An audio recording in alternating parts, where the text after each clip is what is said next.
Okay, good morning, everyone. I'm Sharon Farrugia from the Malta Employers Association. I am the Vice President of the Committee on Education and R&D on Energy Technology, and I will be monitoring today's session. Before we start, I want to highlight some housekeeping rules. This session is being recorded.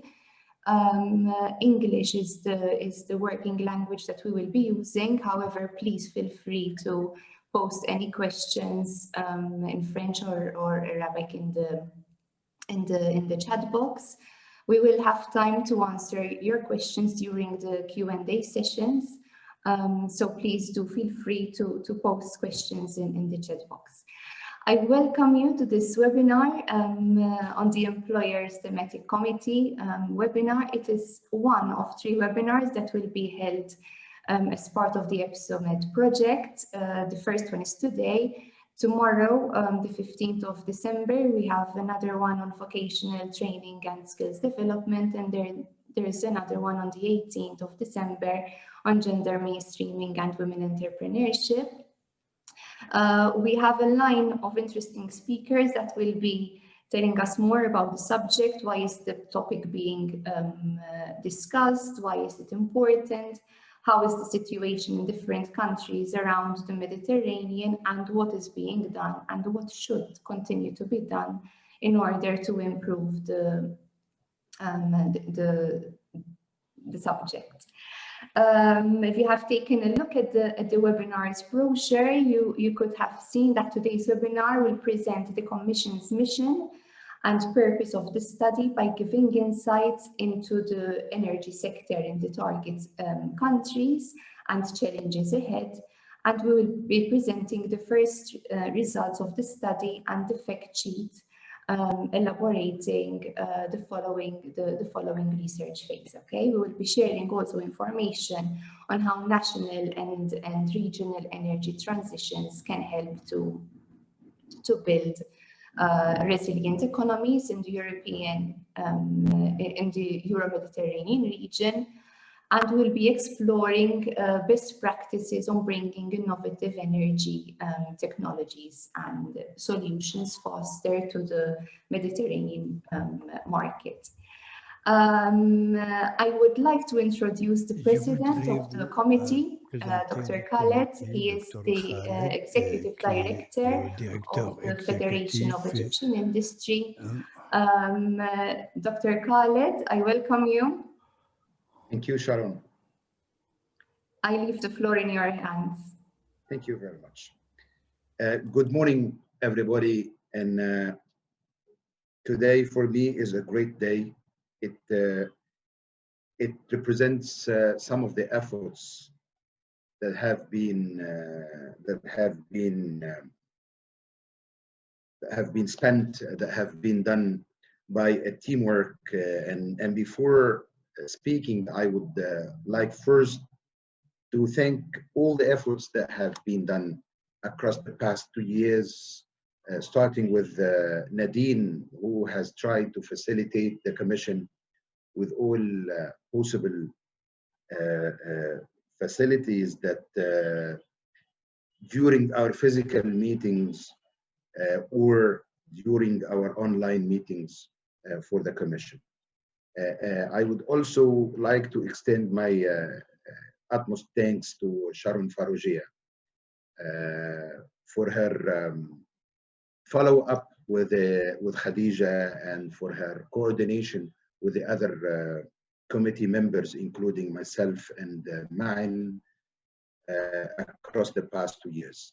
I similarly appreciate the work done by mine and his consecutive feedback, as well as assistance to Khadija, so that she can work based on real feedback from the 3 countries that have been covered by this study.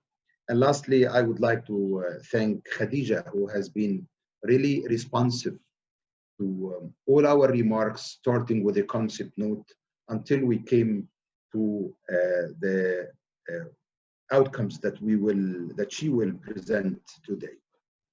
The main theme of this Commission was to study the current situation when it comes to renewable energy in the Mediterranean region or in the EuroMed region, as well as how is it served with education, research and development institutions. And what we can say is that still only a few southern and eastern Mediterranean countries are hydrocarbon exporting countries, but most are energy dependent.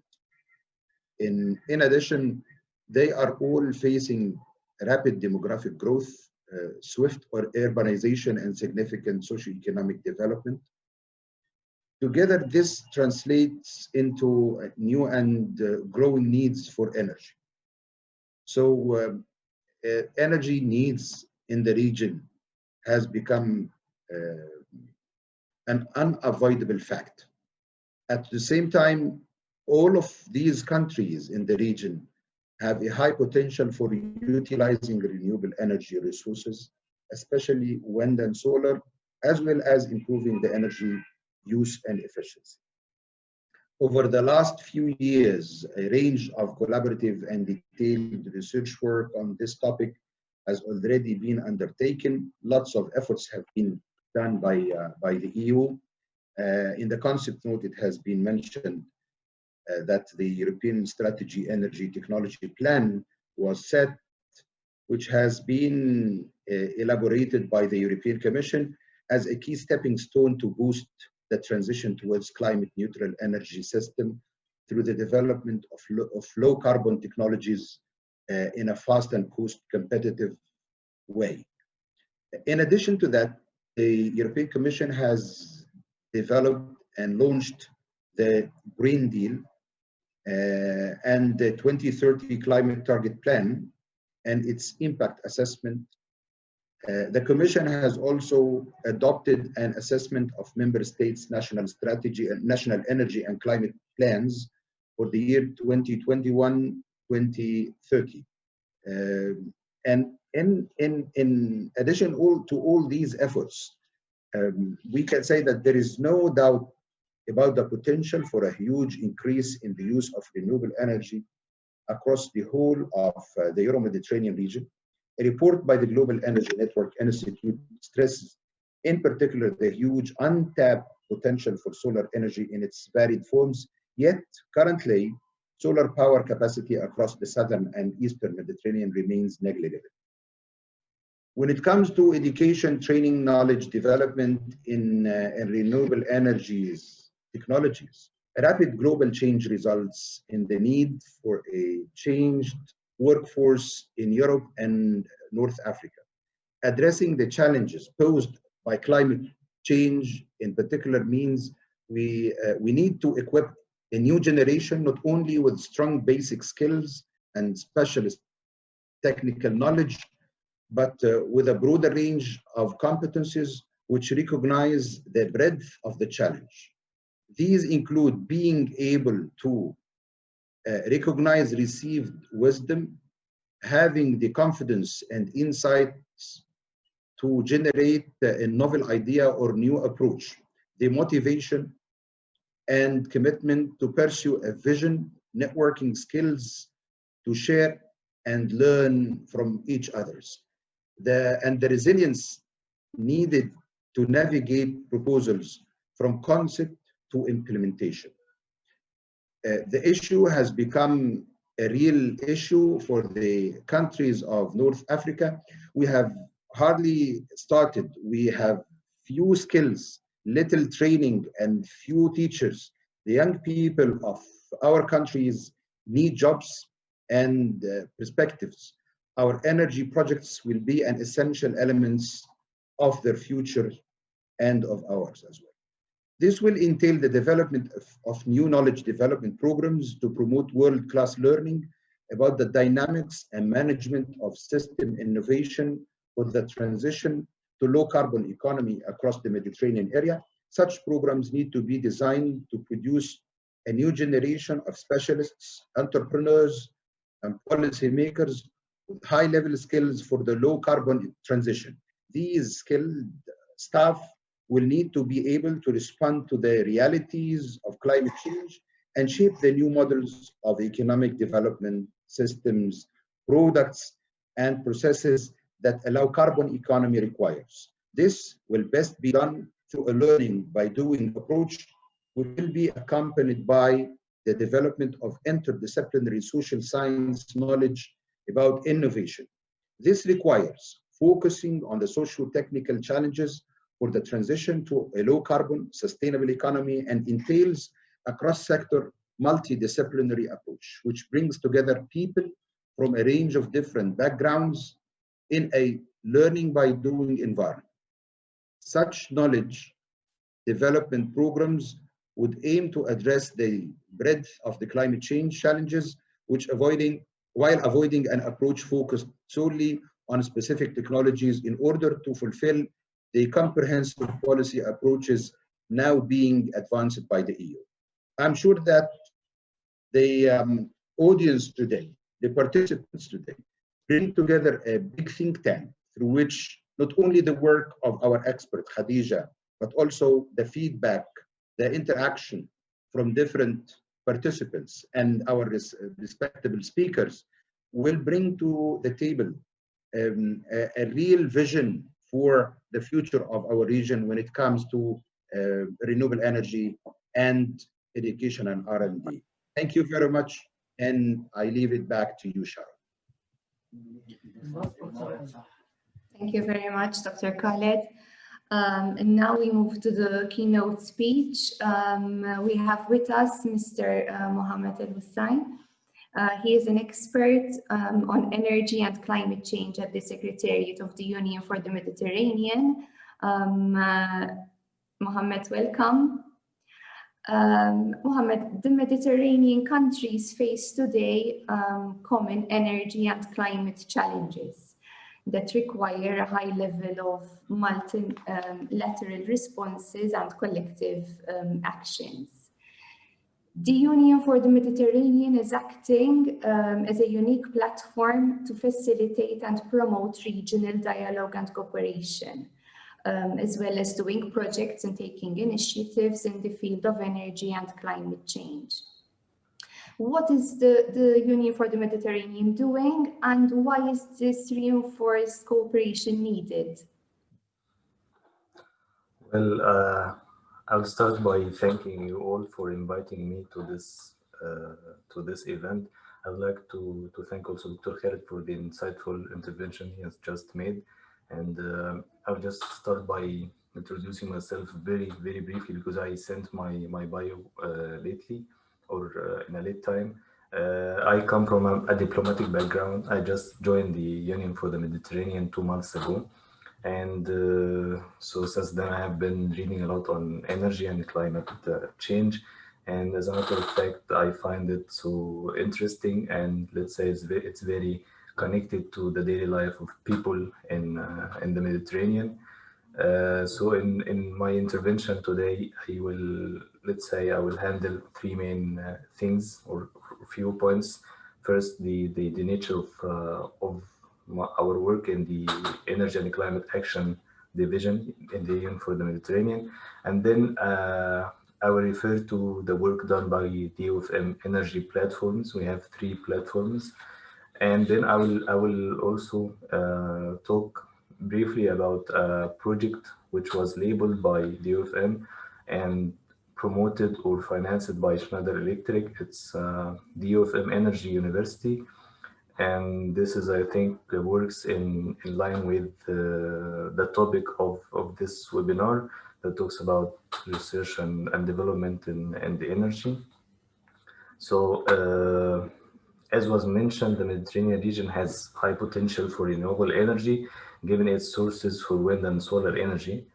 And it's highly important to encourage investments and innovation in this sector in order to maintain sustainability and create more jobs in the region, taking into consideration the growing number of populations in the South Mediterranean countries. And the Union for the Mediterranean in this regard acts as a unique platform to facilitate and promote regional dialogue and cooperation, as well as concrete projects and initiatives in the fields of energy and climate change and climate action, in order to deal with energy and climate change challenges in the region, while advancing towards more secure and sustainable energy models. And the objectives of the work of our division, the Energy and Climate Action Division, actually are three. First, to promote a Mediterranean agenda for energy as well as for a climate action linked to the global agenda and the international fora. Number two, to reinforce and animate a structured regional dialogue on energy and climate action among member states, regional organizations, financial institutions, civil society, private sector, and experts. And the third objective of our division is to support the promotion of projects and initiatives, as well as their implementation and replicability in line with the priorities identified within the dialogue platforms. Now moving to the energy platforms that we have three platforms. First, the Ufm Regional Electricity Market Platform, and second, the Ufm Renewable Energy and Energy Efficiency Platform, and then the Ufm Gas Platform. According to the Observatoire Mediterranean de Low Energy, per capita energy demand is estimated to increase by 62% in the south and the East Mediterranean countries by 2040. And the Mediterranean region is also experiencing an intensive industrialization and tourism growth that is also putting pressure on the available energy sources. Accordingly, these regional challenges, however, these regional challenges, if properly addressed, can become business opportunities that can contribute to a sustainable energy transition. Our region is rich in renewable energy sources such as wind, sun, and water, having therefore the potential to promote the shift towards more sustainable, low-carbon energy systems. There is also a potential to increase energy efficiency through the development of new technologies, allowing the energy saving and storage. Besides, developing gas and power transmission interconnections will lead to the progressive integration of energy markets in the region, which represents an opportunity for countries to better face the challenge of energy security. Given this context and recognizing the importance of addressing the energy challenges in the Mediterranean region and to turn these challenges into opportunities, we are coordinating the work of the energy platforms that I just mentioned. The three Ufm energy platforms were established at the sum of March 2015 and endorsed by the Ufm Ministerial Conference on Energy of December 2016 in Rome. With their work, they contribute to the achievement of the Sustainable Development Goal number 7 to ensure access to affordable, reliable, sustainable, and modern energy for all. The Ufm energy platforms are the only existing dialogue fora gathering all Euro-Mediterranean countries as well as key stakeholders, including financial institutions, regional organizations, industrial enterprises, energy experts. The Ufm energy platforms hold an annual meeting devoted to the enhancement of synergies in the fields of renewable energies and energy efficiency, integration of electricity markets, and gas in the Mediterranean region. Each platform develops its activities following specific work programs that include workshops, reports and studies, experience and knowledge sharing, among other activities. And in this regard, I would like to say that we are expecting the energy platforms to hold their annual meeting by the end of January. It's not yet determined the date, but the meeting for this year is supposed to take place end of January. And I would like also here to say that we are preparing for the next ministerial meeting on energy. The meeting is supposed to take place in Portugal, in Évora. It will be on 21st of April. And it's not yet, it's supposed to be physical, but we will see. And we are now having meetings with the, let's say, we have an advisory board. It's like a technical committee that gives their insights, who give their insights about the upcoming ministerial declaration, supposedly to be issued by the meeting. And we will have a senior official meeting at Housekeeping on 17. It will be Thursday this week. Also in preparation of the ministerial meeting that I just referred to.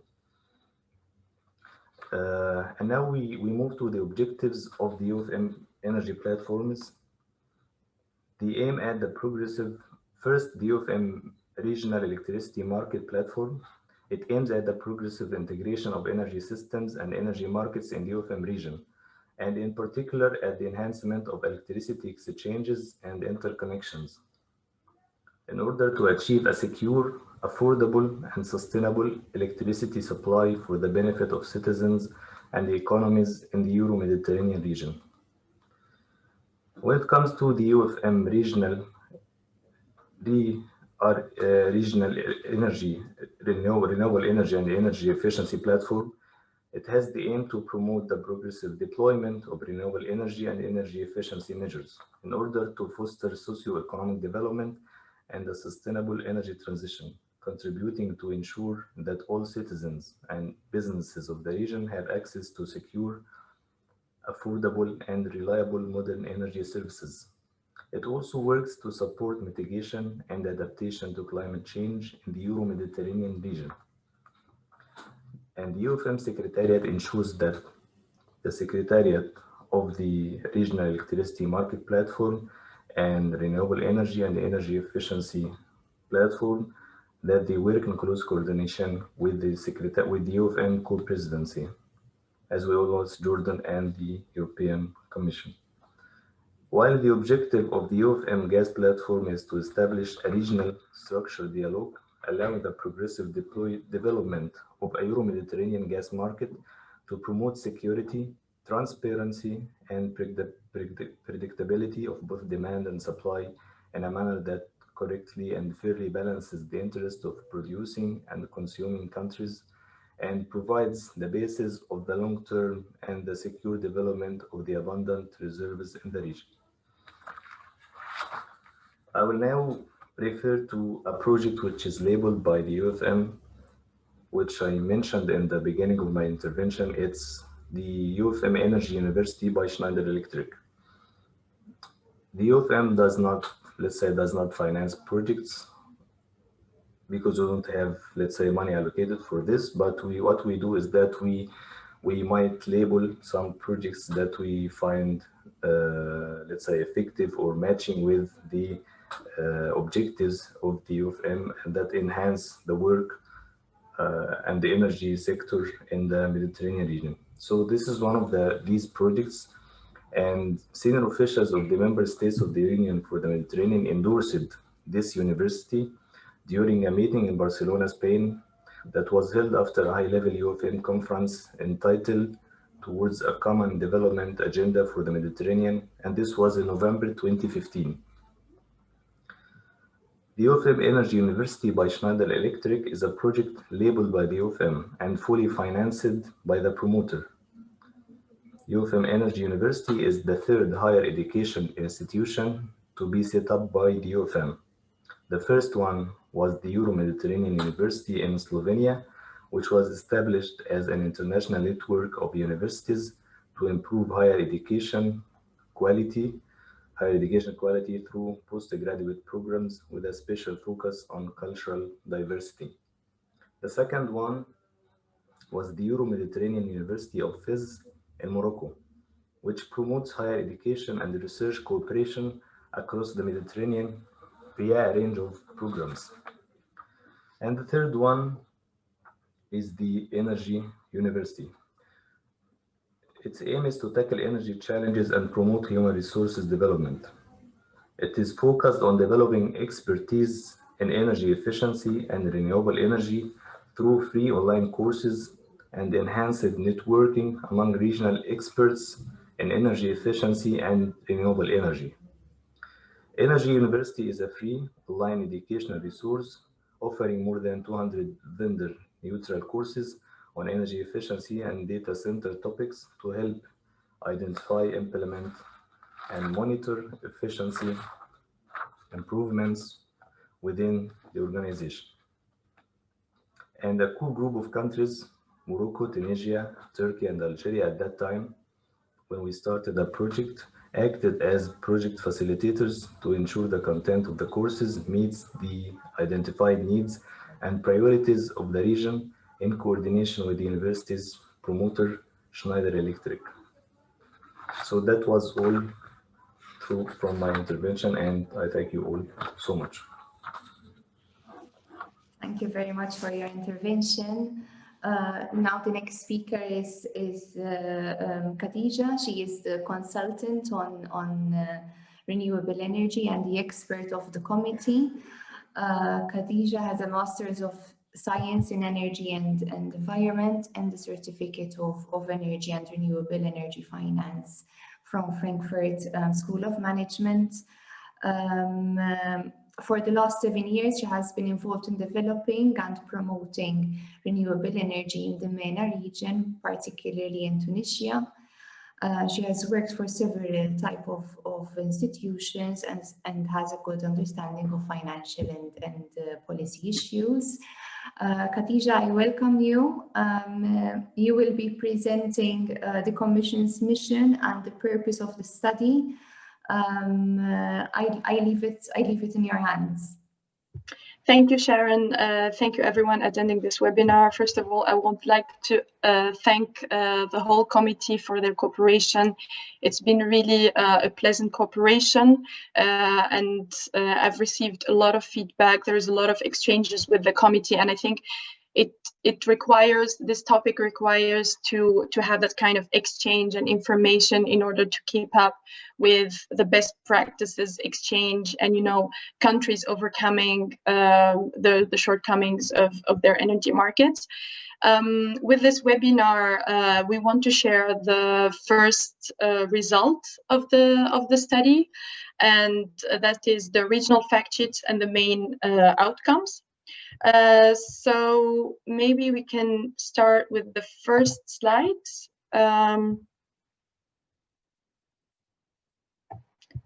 Yes, so the study aim is to provide employers, organizations, and the SMEs with knowledge of the energy sector in partner countries, Egypt, Jordan, Malta, and Tunisia, which are the focus country of the committee and this whole project, in particular focusing on the renewable energy strategy, action plans, and achievements.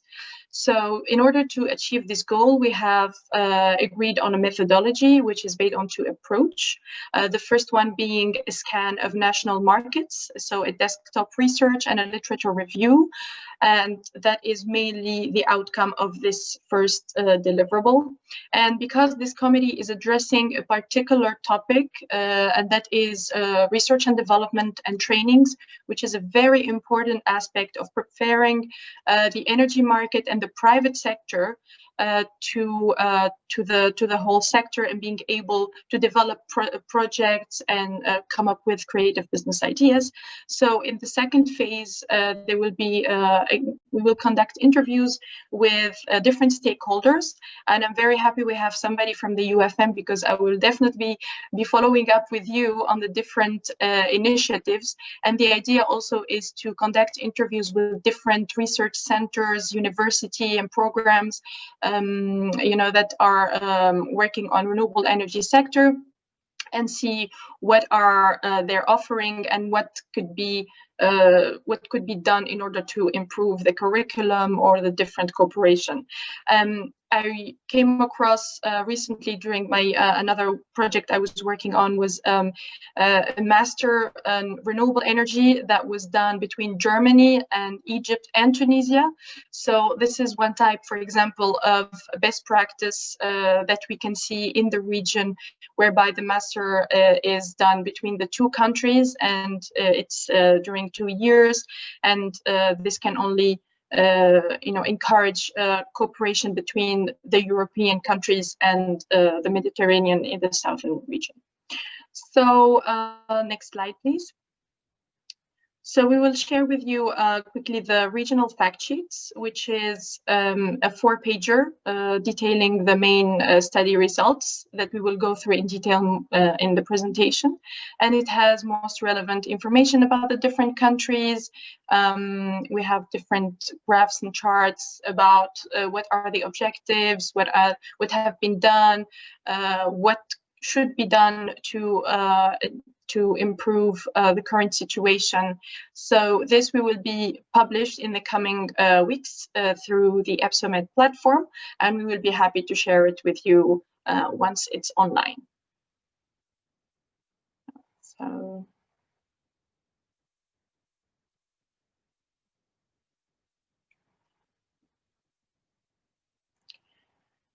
So let's start with what's happening in the different markets that we have studied. And we will start with Egypt. It's a very interesting country because I will tell you this is one of the countries that is a producer of its own fossil fuels, unlike the rest of them. So it has kind of more energy independence, but it has really promoted the implementation of renewable energy. And when we look at energy in general, there are 3 questions that needs to be asked. Why are we implementing renewable energy? And most of the time it is about energy security and energy supply security. So making sure that the countries have energy independence by diversifying their energy mix. It is about environmental goals, so reducing the greenhouse goal emissions. And it is also about creating opportunities and business opportunities to the private sector.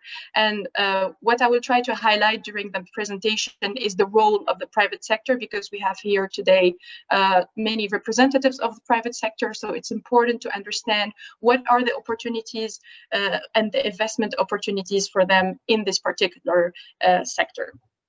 So for Egypt, in terms of its energy mix, is mainly based on oil and natural gas, and it is considered to be the main energy sources, meeting about 95% of its national needs. And we estimate, as of today, the reserve of oil to be for 15 years and the natural gas for 30 years. So if you think about country lifetime, this is very short, hence the importance of diversifying the energy mix. So as of today, Egypt has about 39 gigawatts of capacity of electricity installed.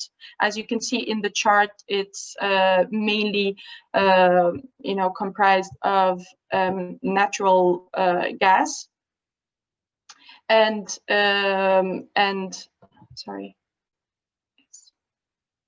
natural gas and dual fuel plants, as highlighted in the figure. And out of these 39 gigawatts, the private sector contributed about 2 gigawatts through the BOT scheme. So also on the second chart, you could see that the electricity production and consumption and demand is growing, and the demand is constantly growing yearly at a rate of 6%. So in addition to that, it's very important to also talk about electricity prices and subsidies in electricity markets. So most of the MENA countries subsidize their electricity tariffs, and this impacts the public budgets. So a country like Egypt, and we will see also in Jordan, they have done a 5-year plan to phase out the subsidies in the electricity sector, and this was done from 2014 until 2018. And the government, however, has recently extended the subsidy to 2022 because, of course, there's always this balance of how to protect the low-income consumers. So this is also something to keep in mind, and that renewable energy is a way also to reduce the electricity subsidies, because internationally, the renewable energy technologies have been growing, and so the prices generally has been decreasing, and this also impacts public budgets. So next slide, please. So when we talk also about renewable energy, it's important to look at what are the resources that each country has. And in Egypt, it is blessed with abundance of solar, wind, and biomass. So if we look at solar, Egypt has a sunshine of about 9 to 11 hours per day. So this translates, if we look from the PV installation, for example, it's translates into a yearly production of 1,800 kilowatt hour per kilowatt peak. So this is relatively high, but of course it varies if it's in the north or in the south. The southern you go, the higher intensity it is.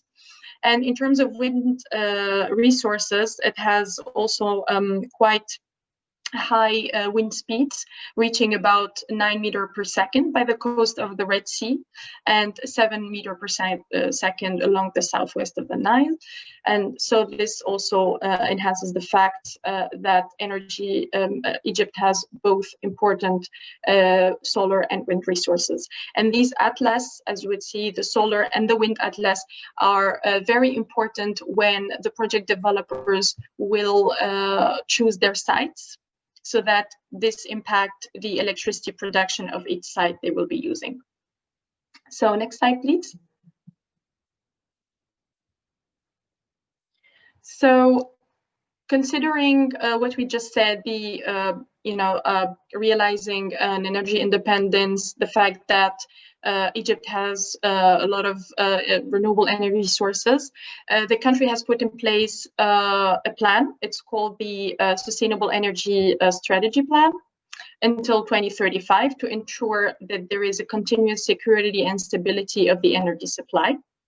So as you can see in the chart, the country aims to reach a renewable energy share in the energy mix of 20% by 2022, and with the possibility to doubling it by 2035 to reach 42%. So in terms of capacity, apart from the percentage, we're talking about reaching 19 gigawatt by 2022 and 60 gigawatt by 2035, which is very huge capacities.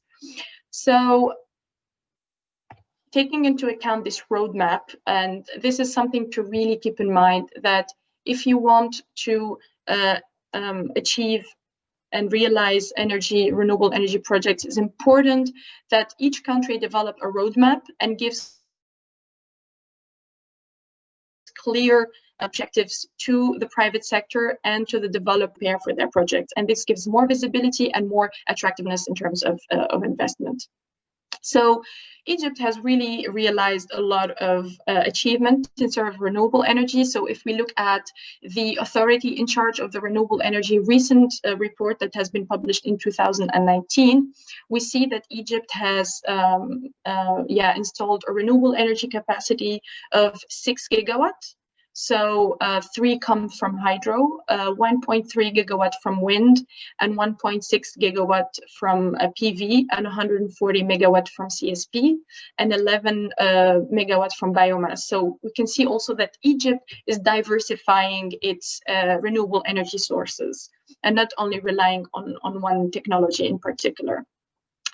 Let's look at the ownership of these projects. 60% of these projects are owned by the state, but these are mainly in hydro and CSP and wind. If we look at PV, and you can see in this in the yellow chart that 1.5 gigawatt is from PV, and this is in particular the Ben solar complex. This has been publicized, well communicated about. It's a huge project, and it's really a flagship project for Egypt and a best practice that the country in the region should take note of and should monitor closely, because it is really an illustration of an international cooperation and also a good implementation of policies and bankability also of policies. So this is mainly the Ben solar complex. So in terms of achievements, in terms of investment, during the past 2 years, the private sector investment in Egypt exceeded 3 billion USD, and 2 billion were from the Benben complex. So next slide, please. So how did Egypt realize all this? Of course, its law, its legal framework, its regulatory framework is putting the right institution, is putting the right procedures. And one of the important law that was issued is the new electricity law in 2015. And through this law, there are many mechanisms through which private sector can be part of the electricity and renewable energy market. So it's either the government issue a tender under an EPC, what we call engineering, procurement, and construction.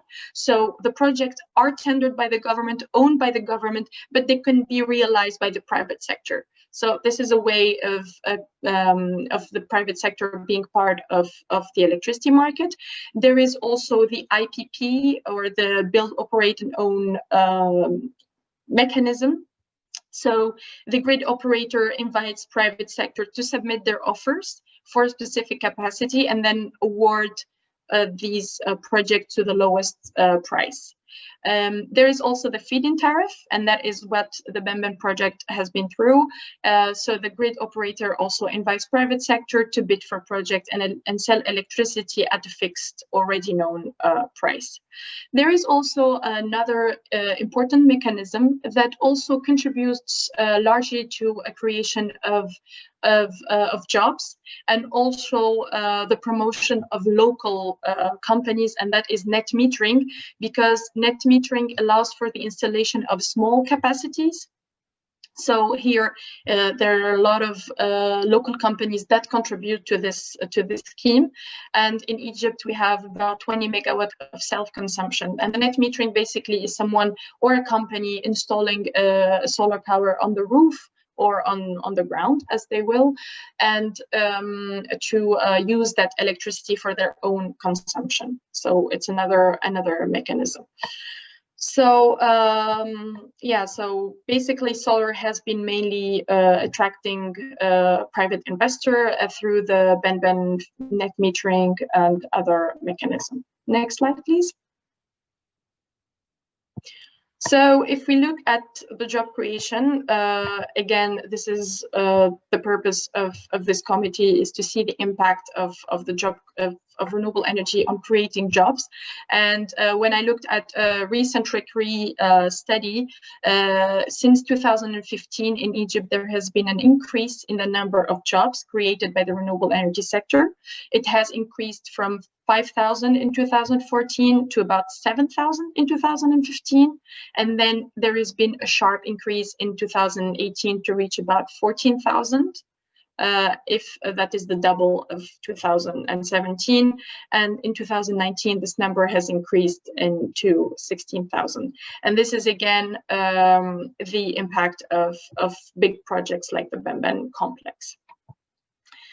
Right, so this is Egypt. Let's move on to Jordan. So Jordan is also a very interesting country because it has achieved a lot. It has receiving a lot of rewards for its achievement in renewable energy. It has put in place a good legal framework to promote renewable energy. So Jordan, to go back to its context, it has two significant challenges. First is that energy demand has been increasing, and this is the case, by the way, for all countries all over the world. But in Jordan, not only the energy demand is increasing, but it has limited domestic resources. So Jordan imports oil and natural gas at a level of 87%. And the domestic resources account for around 8%, 7 of which are obtained from renewable energy. So Jordan electricity demand are rising really fast. And in 2018, the electricity generation was about 5 gigawatt, and that is growing from 3 gigawatt in 2012, and it's expected to be reaching 6 gigawatt by 2020. So if we looked at the energy mix of Jordan, we see that most of the country power stations are state-owned. However, there are many large industry enterprises such as potassium, phosphate, cement. They generate their own capacity. And as you can see in the chart, natural gas is the main provider of energy in the power plant, representing 55% of inputs, followed by renewable energy, which represents, as of 2018, 19% of the electricity mix. So this is important. As I said earlier, another aspect to look at when studying the electricity markets in different countries is the subsidies. And Jordan has been subsidizing electricity tariffs, but in 2015, the status was that it has generated a deficit, a public deficit of $1.22 billion. So Jordan has took the decision to gradually eliminate those subsidies by 2012, and all subsidies were gradually removed by 2017, which enabled the grid operator to cover its costs by end of 2017. So this is an overview of the market in Jordan. Looking at the renewable energy market size and potential, again, it's also important. It provides the roadmap for both the government and also for project developers. So next slide, please. Jordan is also blessed with many resources, particularly solar and wind. So when we look at solar, Jordan has 310 sunny days annually. So, and an irradiance that's ranging from 1,800 to 2,700 kilowatt hour per square meter, depending on the zone in where the project is. And this translates an average of a PV production of 1,700 kilowatt hour per kilowatt peak. In terms of wind, there is, and here again, it's another example of international cooperation. There has been a Danish research center that has been helping the Jordan agencies and cooperating with the Jordan agencies to put in place a wind atlas. And that has been there since 1989. And it shows that many regions in the northwestern and southern parts of the country are suitable for electricity generation, varying with a wind speed from 7 meters per second to 11 meters per second. In the study, we also looked at other resources, not only solar and wind, when it's available. And in Jordan, there is a huge potential that can be obtained from a household garbage, actually. So it's in terms of biomass that has an organic matter content of 60%. And the studies and projections place municipal solid waste projects and farming energy potential at 60 megawatts. And I've been seeing a lot of projects that, for example, the EBRD has been financing in this sector in particular, cooperating directly with the private sector. So this is the general overview of the renewable energy market in Jordan. So in terms of achievements, let's look what Jordan has put in place, looking at, its challenging and its resources. So Jordan has put in place a national energy strategy plan. So for the years 2007 to 2020, and under this strategy, renewable energy has been a main concern under this plan. So the objective under this strategy is to grow the renewable energy share from 7% to 10% by 2020. That is translating of 2 gigawatt to 2,000 megawatt from direct investment in solar and in wind by 2020. So it's always good to have to keep these figures in mind, to know the country, where is the country heading to. So as of today, if we look at the chart, Jordan has issued many tenders. And this has translated in a renewable energy installed capacity of 600 megawatt. And considering that the capacity expected to go online by 2018 and already planned, so that are on the pipeline, according to NEPCO, the total installed capacity by 2021 should be and 700 megawatts. So this is also achieving the set target. And if we want to go into details, it has been really incredible, the pace at which Jordan has been keeping up with its tender realizing projects, and also the more projects are installed, the more experience there is, the lower prices get. And this we see also in the first tender. The prices went from $14 to $6 on the second tender. So this is mainly the realizations that happen in renewable energy sector in Jordan. So how was this achieved? Of course, it's legal framework. It's attractive legal framework, attractive private sector. And just to give you an overview, this chart put in place or shows the stakeholders that are taking part of the renewable energy market. So you have the generators, which are private sector and public sector. You have the distributor, but the main off-taker and the main grid operator is NEPCO. So what has been put in place? So a dedicated framework, a renewable energy law issued in 2012. So under this framework, the ministry in charge of energy becomes responsible of issuing tenders on competitive basis.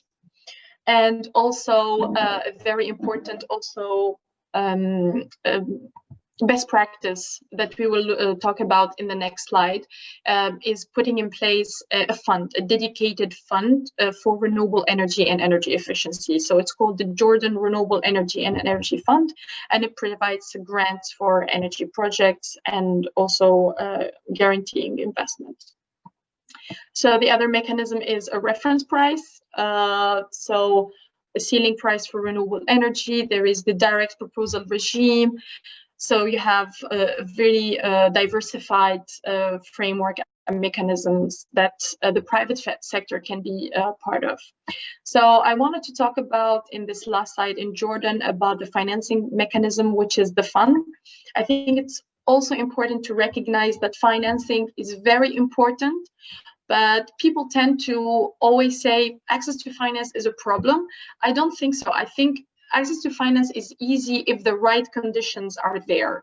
So it is very important that each country put in place a roadmap, targets, legal framework, and then financing will come, private sector will come, international companies will come. And also, we will talk about this also in another slide, regional local integration. So it's also each country needs to promote local industries by creating percentages of local integration.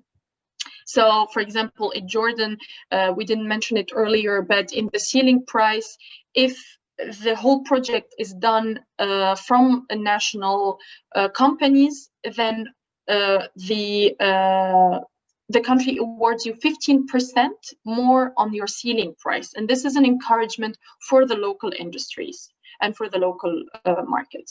So this fund in Jordan was set up by this law in 2013. It provides many things to investment. It provides investment subsidies. It provides subsidies to interest rates on the commercial loans. It is a public equity fund. It's also a guarantee facility, and it's also it finances technical cooperation grants for targeted programs, and also finances feasibility study and research. So it's also important to keep in mind that finance enables projects, enables research, and enables developments in the renewable energy sector. So moving on to Malta. Malta is an interesting country too. It comes within the context, of course, of the European Union. We'll talk about it in the next slide, that it's a regional, let's say, goal, and each country has its own local and national targets. But let's start from first Malta. In Malta, the energy sector is the largest contributor to greenhouse gas emission, mainly coming from the energy industries and the transport. Malta has no indigenous fossil fuel energy resources and depends entirely on imported fuels and electricity. And for indigenous resources, it mainly comes from renewable energy. So again, renewable energy equals independence. So as shown in the figure, the sourcing of electricity was fully dependent on local generation of coal, and then oil.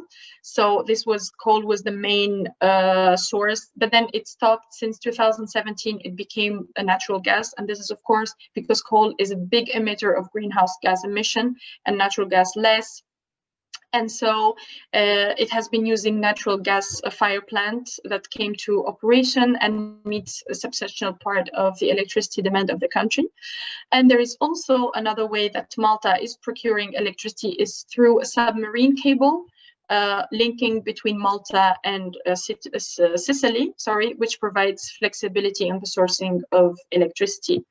And again, renewable energy, as you can see in the graph, has been getting a steady growth, and the share of electricity production from renewable energy was 7% in 2017, which is a bit more than the year before.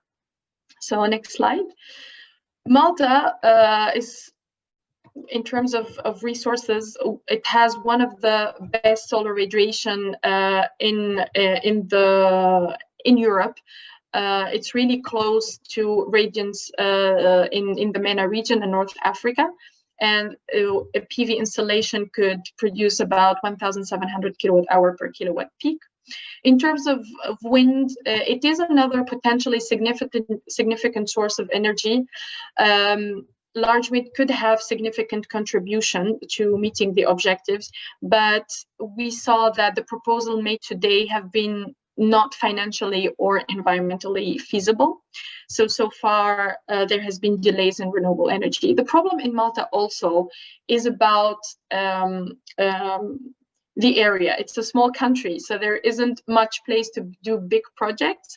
So we will see that PV has been the main source of renewable energy in the country, but also, again, waste and waste management has been another source of renewable energy, and there are many current waste assets that studies see that they have potential. There are many landfills. I'm sure Sharon maybe know more about these places, but landfills that are equipped with gas extraction systems. There are many solid waste treatment where there could be a potential for renewable energy. So next slide, please.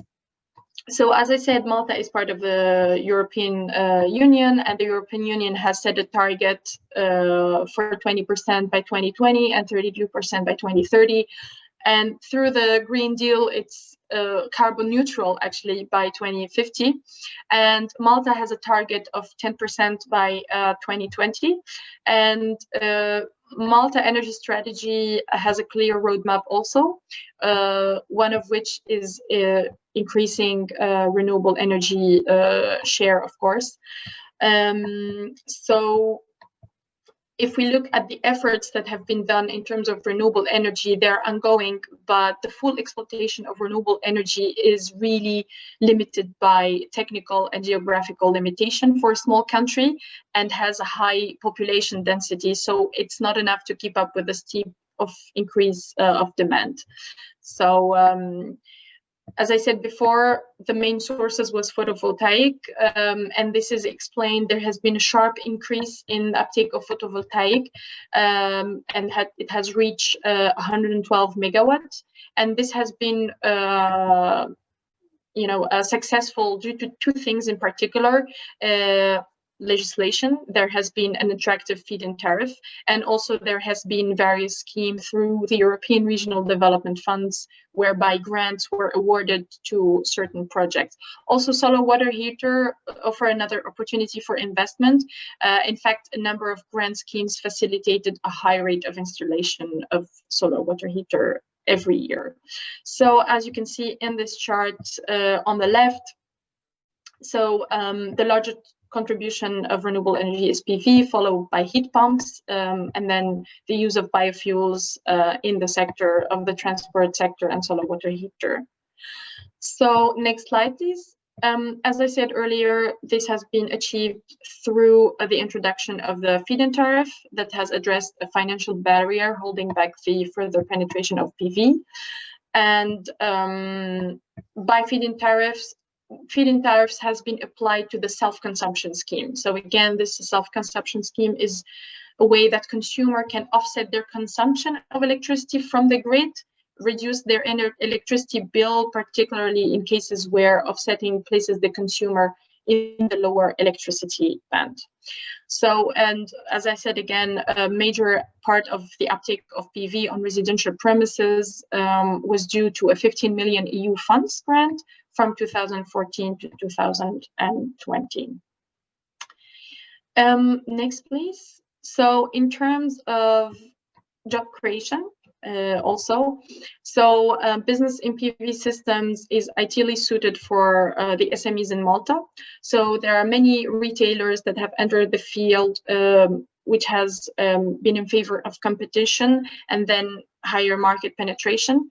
In the PV, there is no higher engineering expertise necessary. So what is required in Malta is to do a short period of training, and that is with the requirement of the European Commission. So installer of solar PV and solar thermal must be certified. So there are courses that are being approved by the regulator and organized in the University of Malta and the Malta College of Arts, Science and Technology. So again, here it's the cooperation between the education system and the regulator to prepare the market for the right skills to build projects.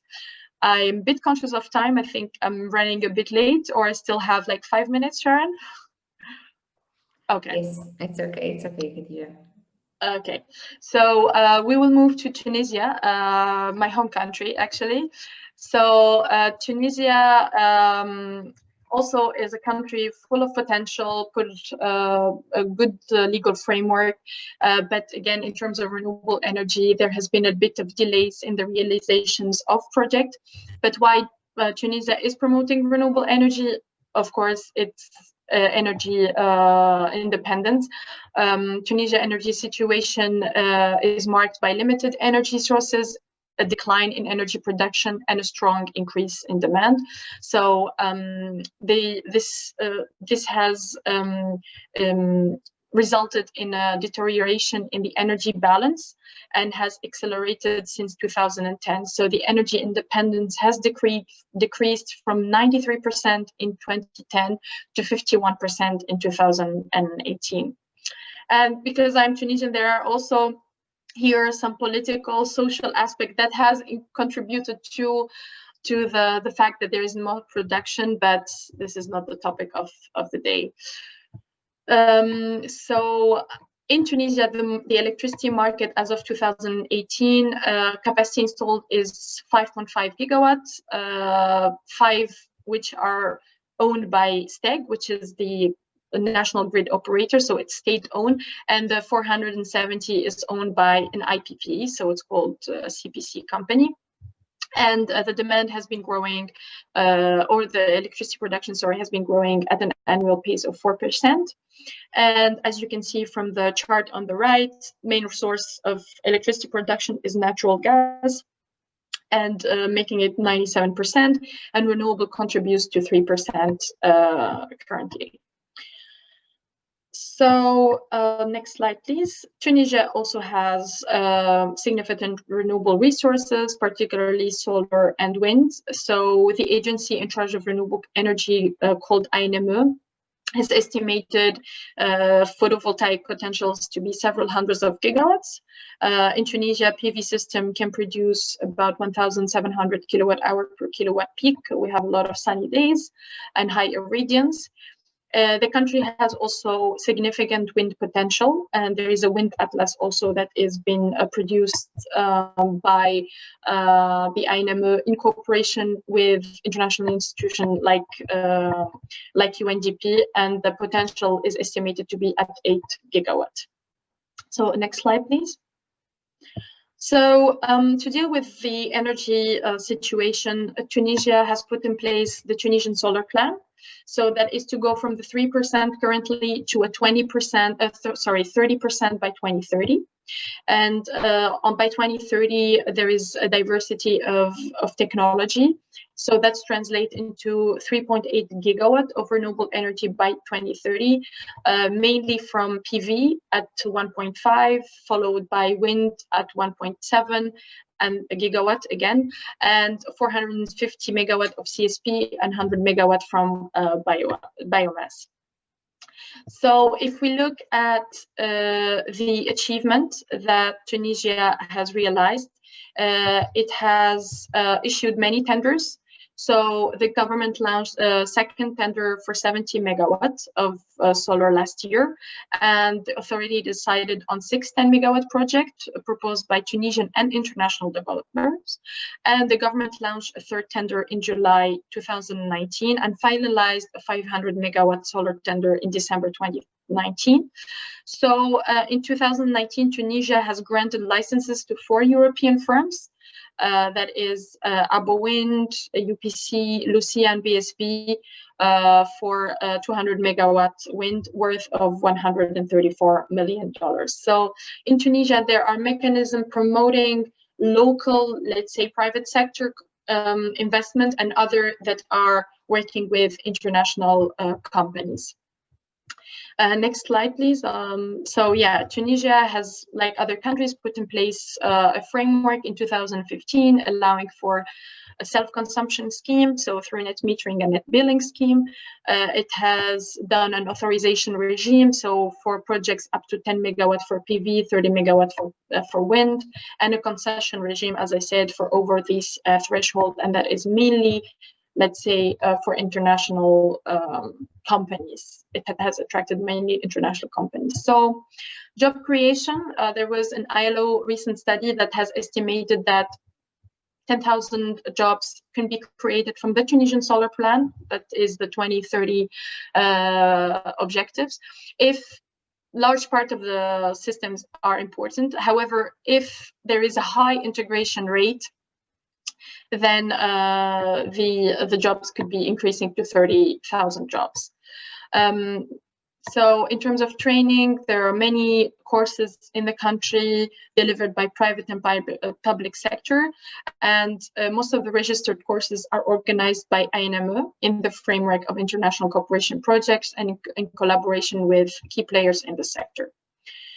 So these are mainly the, let's say, the market fact sheets. I think the main finding is all these countries have a lot in common, and that is achieving energy security, achieving environmental goals, but they also have strategy and renewable energy objectives by 2030 and 2020 and 2030 and beyond. And this demonstrates the importance of renewable energy in the electricity mix and provides a vision for each country. However, in terms of realizations and achievements, we see that Jordan and Egypt are much more advanced than Tunisia and Malta. And this is due to the fact that they both have renewable energy policies that are bankable, attract foreign investors and developers, and ensure project bankability. For Malta, land restrictions seems to be the main reason that is slowing down renewable energy projects. And for Tunisia, I think it's mostly procedures, making procedure more transparent and and less heavy, and also put in place a regulator for the market. I think overcoming challenges is understanding best practices from each country, promoting exchange, promoting dialogue, learning from each other, but also looking at international initiatives. And as I said, regional cooperation is a way forward. So if you can go, Sharon. So there are many regional initiatives, for example, the European Neighborhood Policy and instruments that are put in place. It's really important to have a close look at that and see what are the opportunities for the private sector in the renewable energy. There is the Green Deal. It's been very recent, so it's really important to monitor that. It has an external dimension and international cooperation dimension. There is the Association of the Mediterranean Energy Regulators. Of course, like the keynote speaker mentioned earlier, the Union for the Mediterranean has many regional initiatives. And there is a coming back to the Desertec industrial initiatives, which has been there for 10 years, but I think the vision has shifted a little bit. So it's important to keep up with these kind of initiatives and benefit from them. Thank you, Sharon. Thank you, everyone. I'm sorry, I know it has been quite technical and a bit long, but it's also important to know what's existing in each country to realize the investment opportunity by the private sector. Thank you very much, Khadija. That was very interesting. Khadija, if I can ask you a question, because now we have some time for feedback and discussion. You've mentioned the importance of having roadmaps, targets, legislative structures, and which will then be supported through funds and initiatives, as well as international cooperation. How can countries or even companies or business support organizations work together to ensure international cooperation and the importance of it? Mm-hmm. I think, as I said, I think through projects like this, really through webinars, through sharing the information, what's happening, what's not happening in other countries, creating these platforms of exchanges. We are talking about MENA region. There's a lot of things in common, for example, but yet all these countries have good resources. All these countries have the same challenges, but some countries have succeeded than others. So it's very important to know why it has succeeded and why it has not succeeded. And creating this sort of platforms, and also through your organization, to sensitize make sure that the private sector is conscious about this, because many times the private sector thinks renewable energy is just for certain people or for certain specialists, but energy is a topic and a sector that has an impact on all industries. So it's very important that through your work and through your organization to give this kind of information, to be also present at, contribute to giving feedback on legislations that are being promoted, on sharing with different agencies in charge best practices, contributing, giving the point of view of the private sector. And it can only make situation in other countries better and benefit from each other. Thank you. Dr. Khaled, if I may ask you a question. Egypt, as well as Jordan, has been, from the research conducted, has been like a best practice of how things are being done. As a business support organization, how has your organization helped in this matter? Were you consulted with government? How do you assist companies in doing international cooperation and even in implementation? Yes, Sharon, we have established at the Federation of Egyptian Industries an Environmental Compliance Office since the year 2002. That office is in charge of providing technical assistance for member enterprises in two main areas: eco-labeling, environmental compliance efforts.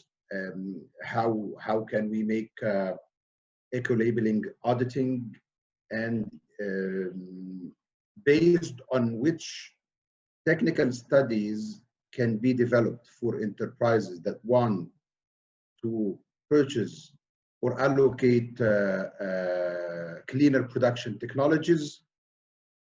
And we have a fund that we own, which is managed by Al Ahli Bank of Egypt, that provides soft loans for small and medium-sized enterprises at an interest rate of 3%, which is almost the third of the interest rate of natural commercial loans provided by commercial banks in Egypt.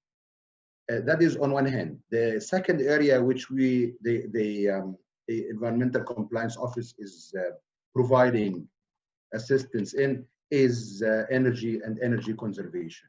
So energy audits and advice to enterprises on what are the most suitable technologies that they can use so that they can ensure energy efficiency at enterprise level is provided by that office as well.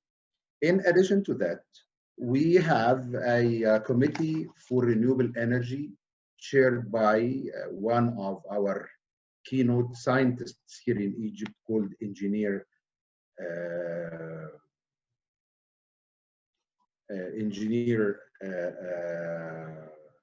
Basim Youssef, and the committee assists the government in setting strategies and has a membership in all steering committees for any projects that are implemented in Egypt, including, for example, the photovoltaic project, which is implemented with the UNDP in Egypt, which has been closed just 10 days ago.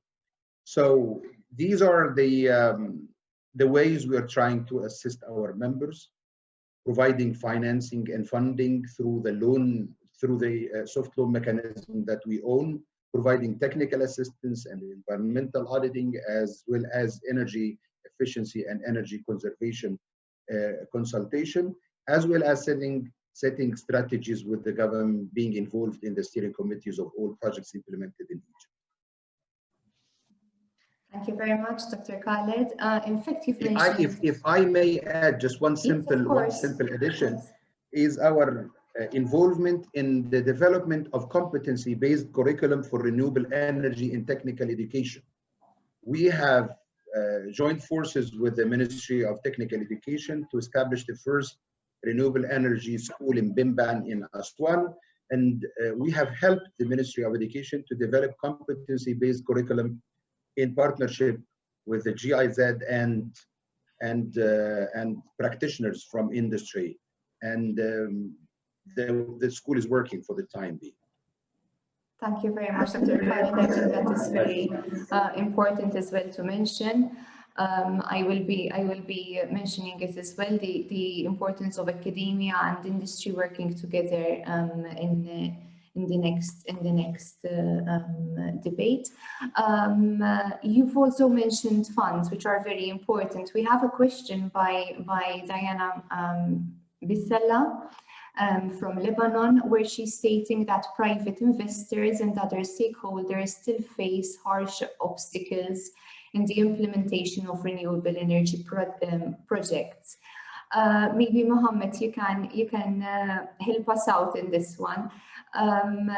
Is there any funds, or as the Union for the Mediterranean can help projects besides the help of local authorities?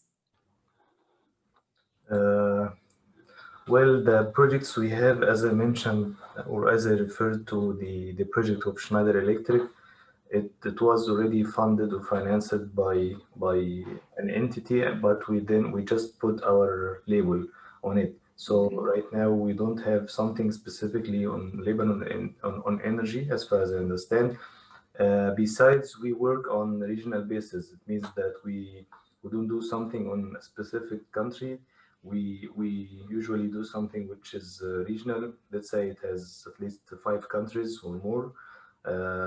So as for Diana's question, I think if she has something like a proposal or an idea, she can just send it to me, myself, or to you, and then you forward it to me, and then we can work on it to see what can work with this proposal out of the activities that we have, the workshops that we are organizing. As I mentioned in my intervention, that we are preparing for the ministerial meeting on energy, and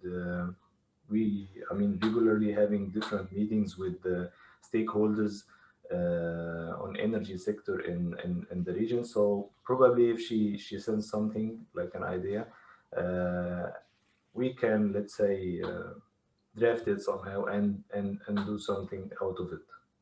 Thank you very much. Thank you very much. Yes, actually, just can I answer the question by saying that there is a facility called Lebanon Energy Efficiency and Renewable Energy Finance Facility. These are funds from the EIB and IFD. So she can find that out. Also in Lebanon, one thing is that Banque how the central bank subsidizes a lot the loans dedicated to renewable energy. So these are two things maybe that you can take into account. Good. Thank you very, very much, Khadija. I hope, Diana, that you got your answer. If you have any more questions, you can still post it on the chat box.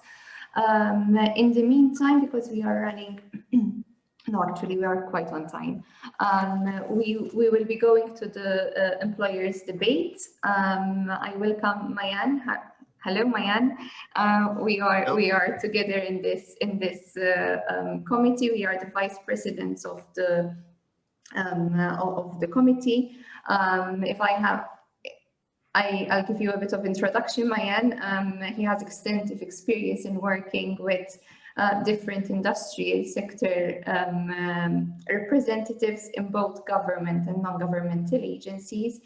Mayan is also responsible in networking with stakeholders operating in water, energy, and in environmental areas. And currently he holds the position as Head of Energy and Environmental Sustainable Unit at the Jordan Chamber of Industry. Mayan, I'll give the floor to you. You can start and I will follow. Thank you, Sharon. Thank you for all of the attendees. And also, I would like to thank you, Khadija, for the comprehensive results of the study, as it clear showed the comparison between the 4 countries, Jordan, Egypt, Malta, and Tunis. For that, I have some comments regarding the comparison between the 4 countries, as we have focused on the renewable energy technologies used for different countries. I think on the macro level of as we can compare the entire legislations and action plans and strategies for the 4 countries, and also in comparison with the actual projects implemented, I think we can and somehow add the relation between such kind of technologies and the role of R&D in terms of supporting and strengthen the energy sector in general and renewable energy specifically. On other hand, as we are dealing with the different industrial sectors and based on their challenges in terms of energy issues, we can divide the main obstacles regarding the energy issues into some issues related to the energy efficiency and how to utilize using the consumption efficiently, which is a very important issue before going into investment in the renewable resources, and the enabling legislative environment in the country, how to support the private sector, especially to go into investment in the renewable energy resources in terms of some incentives and some tax exemptions, for example, for supporting their competitiveness of the products and increasing their self-consumption or self-generation from the renewable resources. That's as an overview regarding the energy issues in terms of energy efficiency and renewable energy. We are, as a specialized unit, providing technical support for the industrial sector. It's very clear that one of the most important issues to support the awareness of the facilities regarding the implementation of different practices of energy efficiency and renewable energy in the factories. We are conducting different related studies, especially that we are in touch directly with the factories and have accessibility to different real data from the factories, which is showing that it's one of the most obstacles and challenges regarding their development, the energy issues, as the energy prices in Jordan is relatively high in comparison with other MENA countries.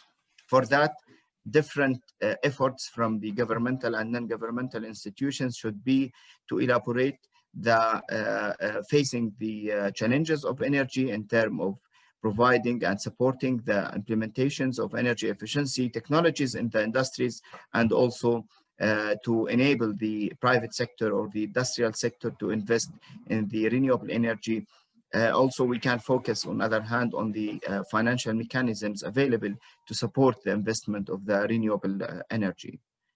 You can complete, Sharon? Yes, yes. So I would like to raise some points with regards to from my end. As very well presented by Khadija in her presentation, Malta is very limited. We have no natural resources and a very big problem with limited space, obviously due to being an island. However, as mentioned, Malta is also an EU member state, and which have set targets to be reached by 2020, 2030 and 2050 as part of the Green Deal. Just under the latest member state climate change financing being financed just this year, Europe was setting course for a 40% reduction, which is considerable increase in ambition, obviously, and that will place a heavy reliance on the transformation of the power sector in Malta and in other EU member states. The EU will need to push for huge growth in wind and solar power levels over the coming decades, and an accelerated dismiss in coal. As it was mentioned previously by other speakers, the issue of governance, the infrastructure, the importance of having policies and laws. Like in other countries, the Maltese government has introduced a number of incentives for both individuals, for domestic use, for example, to install PVs and to purchase solar water heaters, as well as for companies to carry out energy impact assessment, for example, to build solar parks, to invest in new RES technologies. And there are also the attractive feed-in tariff. As a business support organization, the Malta Employers Association is being in consultation with government and responsible agencies to provide the view of the companies, what companies are going through, the cost of investing and the assistance needed. We have also conducted, because I think it's very important, the Green Deal is being mentioned a lot, but the initiatives, it's a huge step for companies and for countries. So as a BSO, we are conducting webinars and informative sessions on what is the Green Deal, its initiatives, what it would mean for the company, the costs pertaining to the initiatives, so on and so forth. I think that is very, very important. Dr. Khaled mentioned the importance of having academia working with industry. This is extremely important to mention when it comes to employers being in link with academia and industry. Europe, more than the Arab world, is seeing huge skills mismatch due to digitizations and technologies that is changing the world of work very quickly, and is creating the gaps between the company, what the company currently has and what it needs in the very near future and in the present as well. International institutions like BUSINESSMED, for example, are giving us the opportunity of meeting new talents, new ideas, new companies offshores. And this is very important for an island like Malta, as although we are an EU member state, we are also very close to North African countries like Tunisia, Morocco, Libya, Egypt, all countries that are being represented in the BUSINESSMED. And I think this is the importance of having international cooperation. For a country like Malta, this is very important to learn new ways of building learning hubs, learning labs, and to ensure that our industries are not lacking behind when it comes to energy technologies. I cannot not mention, when I mention academia and industry, the skills needed, the green jobs that are being created because of new energy technologies.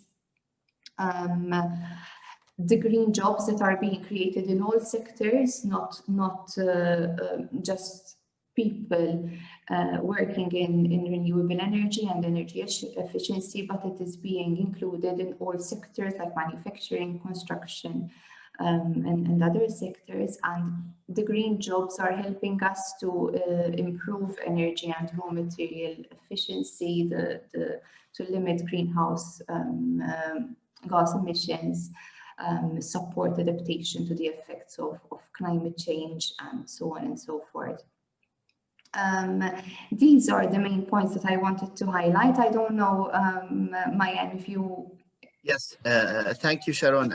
Actually, just I would like to highlight the important point you have mentioned. As Khadija mentioned, the importance of the job creation in the energy sector. It's important to focus on the related jobs in other sectors. For example, in the industrial sector, if we are talking about the energy applications, we have different jobs related in the energy efficiency and renewable energy in the manufacturing sector in general. We are not talking only about the job creation in the energy sector. For that, recently we have conducted a technical study from the Chamber of Industry to analyze the gap between what the technical training service providers are offering and what the energy and the industrial sector needs, the related job skills related to energy in the industrial sector, and what are the training centers, applied academia offers for the as graduated technical or engineers, technicians. What are the industry exactly needs for changing the curriculum between from the training center to matching the actual needs of the industrial sector. On the other hand, I have a very important comment regarding the overall benefit from such kind of technical studies. The results of the study show a clear comparison between the 4 countries, which is important to discuss how to transfer the best practices between the 4 countries. For example, now in Jordan, based on the efforts of Ministry of Energy and Mineral Resources, they are studying the potential of CSP in Jordan and how they can engage the applications of concentrated solar power into the energy mix in Jordan in the upcoming 5 years. But I noticed, for example, in Egypt, they are already installed around 140 megawatt from CSP, which shares a high percentage of their energy mix. For that, how to transfer the best practices between 4 countries. For example, Jordan and Egypt has a very solid legislative framework for the energy sector. In comparison with Tunisia and Malta, they still need to support or strengthen the strategies, the laws and regulations in terms of enabling the energy. Also, the relation between the R&D academic institutions in comparison with energy sector, we can also share the knowledge between the 4 countries and how we can raise the benefits of such kind of results and comparison between the 4 countries. Yes, thank you very much, Mayen. I don't think we have questions from the audience. I don't know if you would like to, Dr. Khaled, if you have any questions with regards to this section. If not, we will go to the other speaker, Dr. Mustafa. Good morning. Yes. Good morning. Do you hear me? I'm not sure if you hear me. Yes. We hear you. Dr. Al-Mustafa, I will give you a brief introduction to the audience. So he is the Director of Research and Consultancy of the MENA Renewables. You are an engineer by profession. And he's managing the MENA Renewables and Sustainable Institution, and currently works on a range of research and consultancy projects related to an energy transition in partnership with international development organizations, consultancy firms, and academic institutions. Over to you.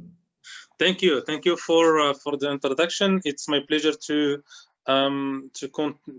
participate in this panel discussion and to give my, let's say, views and also insights with regards to the role of education and training in order to accelerate energy transition in let's say in the Mediterranean and in EU Mediterranean region. And I'm going also to give some insights from the country where I am based, from Morocco. As you know, renewable energy sector, or renewable energy by its let's say definition, it's an intensive capital. Renewable energy projects are capital intensive, are technology intensive, and in the same way are also knowledge intensive. The development of renewable energy projects require a variety of skilled profiles. I give an example for to develop or to implement a solar energy, like solar thermal energy projects. You need various profiles such as topograph, such as geotechnical engineering, civil engineering, water engineering, environmental and social impact specialist, mechanical engineering, electrical engineering, thermal energy engineers, financial specialists, legal specialist, in order to design the institutional, the financial models for the project, and so on. So it's the renewable energy by itself require various competencies and various let's say specialists.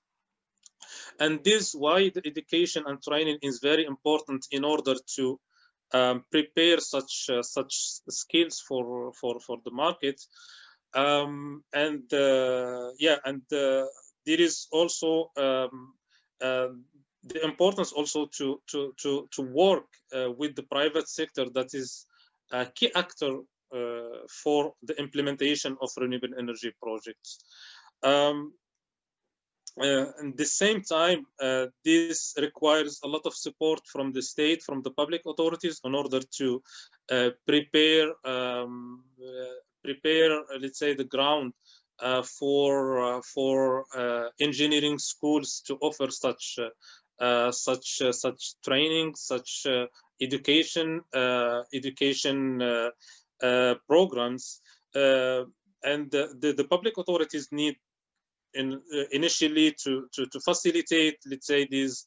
I think in all countries you have an approval system of the new education models and new training programs. So the public authorities and the competent authorities need to have some simplified, let's say, procedures in order to approve such education models, and need also to encourage collaboration between public training institutes, a private training institute, private sector in the country, but also to promote and encourage collaboration among international and regional training and education centers. The example in Morocco, they started by 29 to implement quite an ambitious energy transition programs consisting of several the implementation of several renewable energy projects, but also of various energy efficiency programs. And yeah, I mean, it was quite challenging in the beginning to prepare and make high quality, let's say, training offers in order to meet the demand. So we have seen, like, for example, for the initial renewable energy projects such as the Noor Warzazat solar CSP project, various like the implementing companies, they hired several profiles from abroad. So there were so many engineers trained in Germany, for example. Even the implementing and the EPC, they hired so many technicians from Spain. Definitely because also one of the EPCists or the EPCist leaders were coming from Spain, and that was also very important because yeah, there was, I think, I remember when we were visiting the construction site in Warzazat, there were up to 800 Spanish technicians and engineers. And there were also other 100 coming from Germany, Italy, there was also 300 Moroccans, and that was very important because there was also training, like in training in the jobs. Getting training, but or getting trained by doing the jobs and so on. And there was a lot of exchange of information, exchange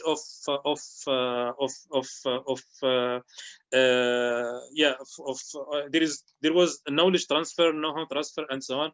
And we have seen like that, for example, in the projects that came later.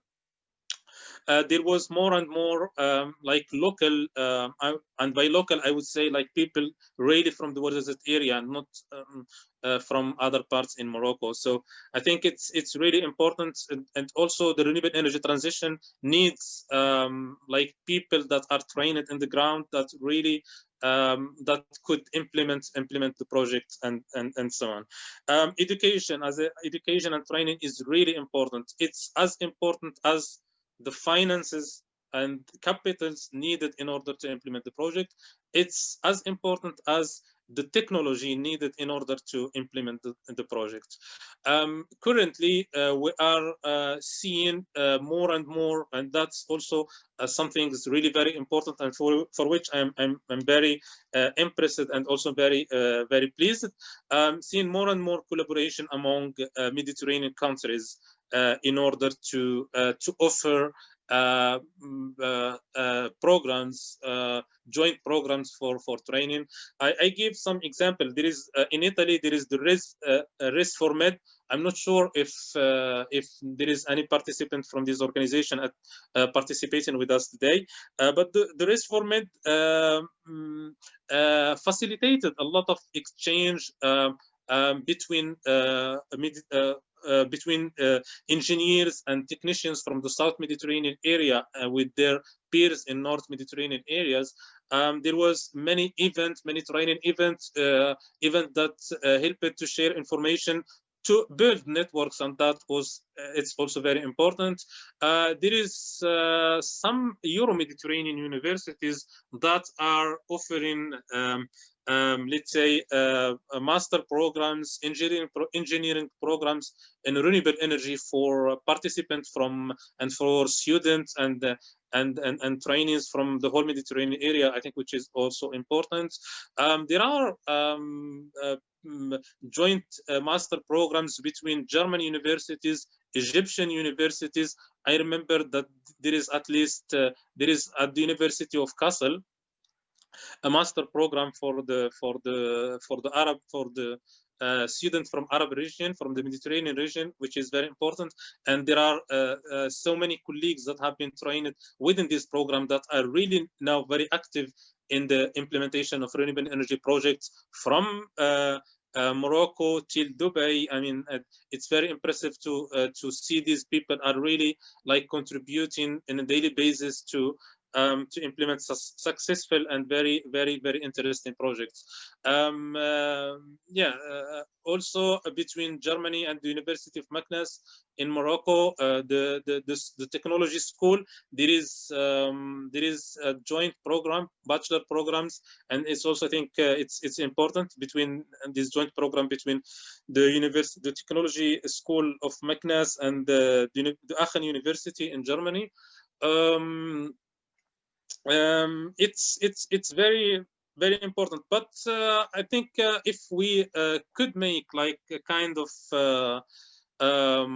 assessment of the current state of let's say of advancement of the energy transition in the region, I think we have succeeded in the implementation of several projects, but the energy transition is not only implementing the renewable energy project, it's also implementing energy efficiency project in the building sector, in the transport sector, in the industry sector.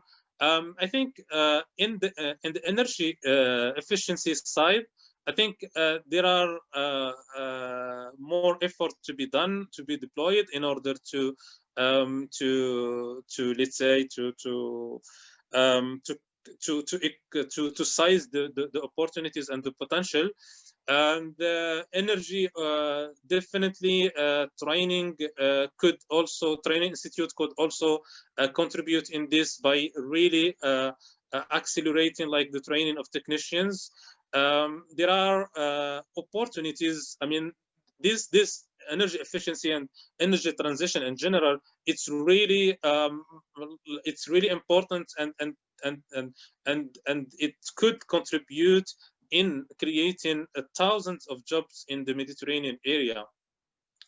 And the energy efficiency, and now we are also seeing the energy transition is contributing into transform the whole, let's say, socio or the whole economic sectors. For example, there are huge opportunities in the electrical mobility, and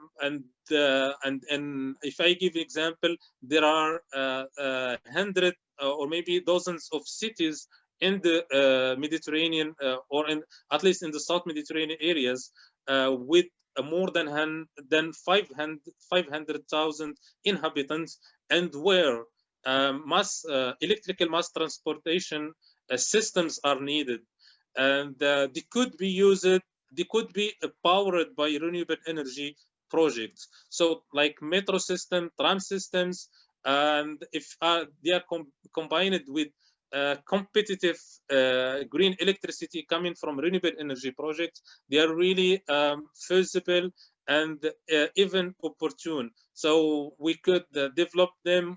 We could. They are going to contribute in accelerating the energy transition, in transforming our economic systems.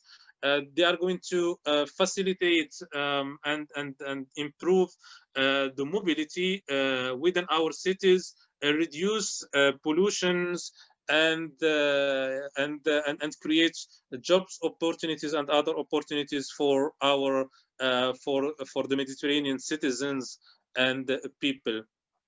There are other, like now we are seeing that governments and R&D and innovation centers are investing in green hydrogens.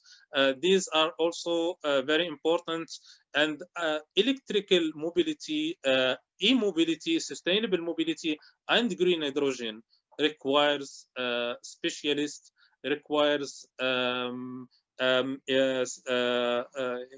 experts, engineers, and I think education is also very important in order to prepare such profiles in order to make the energy transition possible, feasible, and will transform our whole socio-economic, let's say, landscape, and create opportunities, alleviate poverty in some areas, and also in enhancing our socio-economic and development indicators. Thank you. By this,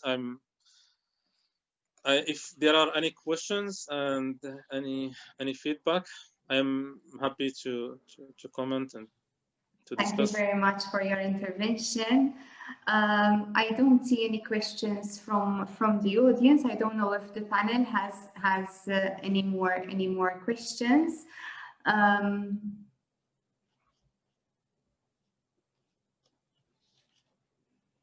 No, okay. Maybe we can conclude. It has been a very fruitful session.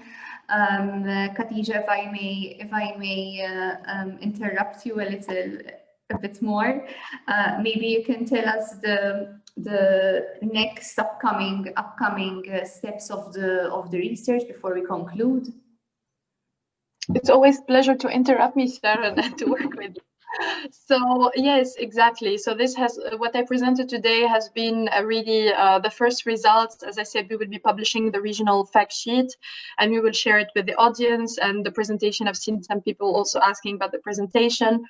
So this has been only a first step as a literature review. There is a lot of information. We tried to scan all the information related to regulatory framework, finance, objectives, energy context. And now we're taking it to a more deep dive and get a more understanding of really job creation, training, R&D, the relationship between the industry and the research and university sphere, and also the work you're doing as business support organizations, and to give recommendations. So the next step will be going with interviews and conducting online interviews, as this is the way to do it these days, with the different stakeholders. I'll be really interested to reach out to Mr. Ma'in, of course, since he's part of the committee. He's just mentioned this study, which would be very important to get contacts of people. Also, the keynote speaker mentioned the youth energy platform. I think this is important to look at, and so we will identify a list of stakeholders, and we will interview them, and then we will publish the results of that in the next survey. Brilliant. Thank you very, very much, Khadija, for your work. Sharon, I just have a question, because we saw in the presentation of Khadija Durra, so the renewable energy market in the different target countries of the study, which is elaborated by the thematic commissions. Commission, actually this one for the education, research and development on energy technology. So we saw an attractive renewable energy market mainly in Jordan and in Egypt, but as our role, employer organizations, BUSINESSMED, and all the regional employer organization is also to facilitate partnership, collaboration, and trade and investment between these countries. So if I may, I have a question for maybe Khadija or Mr. Mohammed from the UFM. So what are the main opportunities of investment for these, maybe for the diaspora, as we saw the question of the Lebanese representative, so for the investment in Lebanon. So what are the opportunities for maybe the diaspora in mainly Jordan and Egypt as successful countries for the renewable energy sectors, maybe for the subsectors of the renewable energy, as we saw for the presentation of Khadija Durra? So look, I think it's, as I said, it's very important to put in place. I mean, Jordan and Egypt are successful, so are Tunisia and Malta, actually. But I think the pace at which things have been going in Tunisia and Malta are slower for different reasons. And I think to answer your question very, straight to the point, if you create enabling frameworks, if you create attractive legislations, then investors from Egypt and Jordan will come to countries like Tunisia and Malta, and vice versa. It's about creating the right enabler, and that goes through right legislation, clear roadmaps, bankable power purchase agreement, bankable PPAs, communicating on your objectives at international levels, communicating at the procedures, creating also focal points in each country. That could be one single vis-a-vis for different international developers. So I think this is important. And also the other thing, as I mentioned, and in the last piece of my presentation, is to take advantage of the different international and regional initiatives like the UFM, like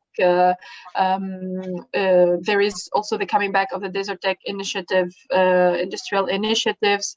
So things like that, where it's a platform for people to exchange from one another and learn the current developments, and through that investment can happen.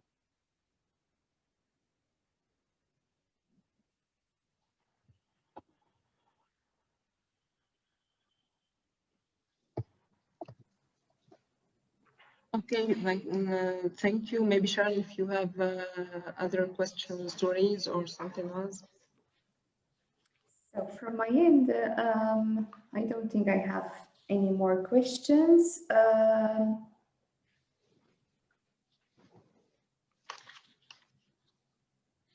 I was going to ask a question about the EU Green Deal, but it is still very in its initial phases. So with practical recommendations for BSOs and SMEs. However, as pointed out by Khadija, the EU Green Deal is still in its initial phases. So we still have to see how it's going to be introduced and implemented in EU member states and other Mediterranean countries. Maybe Mayan, you can assist me in this one. What are the highest potential renewable energy sources production zones with regards to zones? Since you are the technical person in the committee. Thank you, Sharon. I think the both four countries has very high potential for solar energy, especially Tunisia, for example, as per geographical place, they have high number of irradiation in some places and zones in Tunisia. Also in Jordan, in north of Jordan, we have high potential for such kind of technology. It's important to attract the different international investments in terms of renewable energy, and in parallel with enabling policies and enabling legislative framework to attract the investors. This kind of best practices of legislative framework on parallel with the potential of geographical places could be translated into implementations and could be transferred into another MENA region countries like Lebanon, for example, or Morocco. I think the important role of such organization like BUSINESSMED is how to communicate between the participating countries, is how to transfer the best practices and how to link between the governmental parties who are the decision makers of the different legislations, and how to attract and implement the strategies of attraction of the investors in the energy sector in general, as it's one of the most ambitious sector in terms of investment. For example, we saw in the summary about Tunisia, they are currently shared 3% of the energy mix from renewable resources. And it's very ambitious to put in the strategies that they are targeting 30% by 2030. So we are almost 10 years to achieve extra 27% of the energy mix in terms of renewable energy resources, which needs high attraction of the investment in such kind of potential zones of solar irradiation regions in the country. Okay. Okay.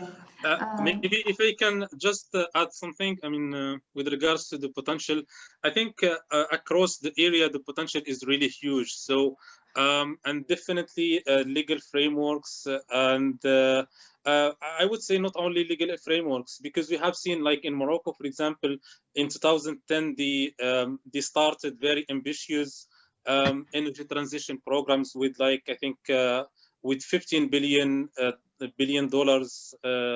like budget, and after 10 years, definitely we achieved a successful project. But I mean, like currently we have the renewable energy account for almost 40% of our installed power mix. And contributes up, I think, to 30% of our electricity produced. I think, but renewable energy needs also to have integrated power networks and to have free markets. Currently, between Morocco and Spain, there are, like, I mean, Morocco and Spain are connected. Their energy grids are connected. But Morocco, which used to be a net importer of electricity from Spain, in 2019 and in 2020 started to export electricity in the Spanish market. But the Spanish market, they have already over, how you call it, they have surplus, no? They have, I think they have more installed capacity than what they need. They have also some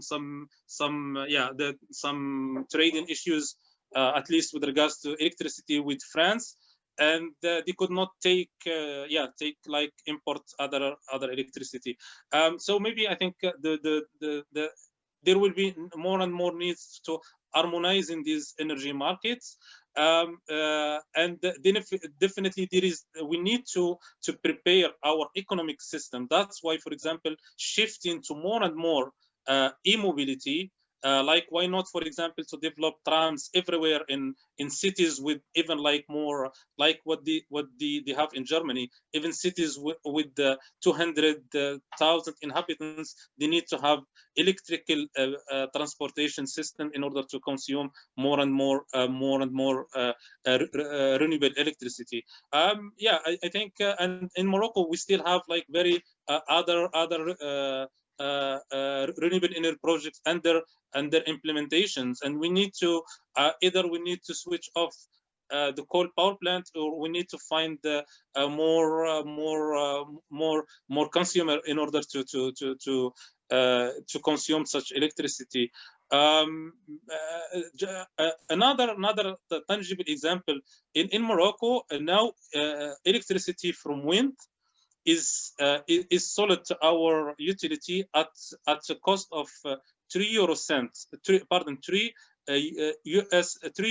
US dollar cent, whereas the electricity from coal power plant are sold at 7 US dollar cents. So it's more than double, and you see that really renewable energy is very, very competitive.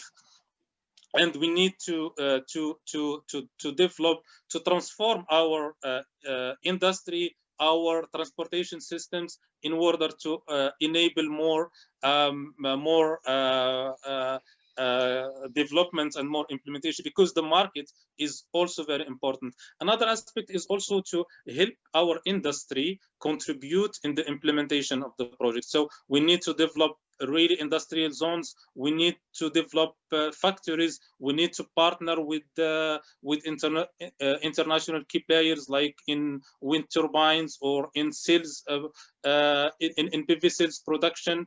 And we need to try to enable also an industry that could assure operation and maintenance of the wind energy systems, of PV systems, thermal energy systems, energy efficiency systems. And I think there is really a huge potential. Even we could even produce our, let's say, the cooling using energy. So I think it's really huge.